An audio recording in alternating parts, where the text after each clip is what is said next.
Here is how to fix the issue if you are having connection error problem in Epic Games.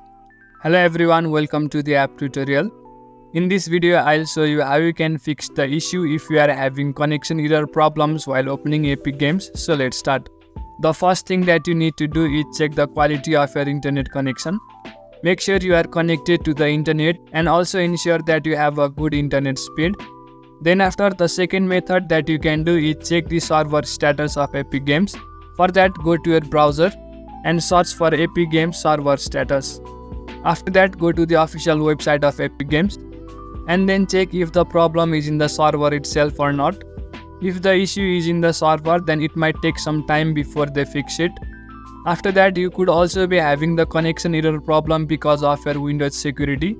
So temporarily disable Windows security for some time and check if Epic Games runs smoothly. Furthermore, you could also have problems with connection if you are using a VPN or a proxy server. So try disabling them if you are using and the problem might get solved. If you are still having the problem after applying all these steps, then you can also try restarting your PC and your internet provider.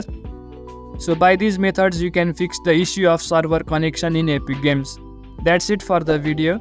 Make sure to leave a like if you found this helpful and subscribe to the channel for further videos.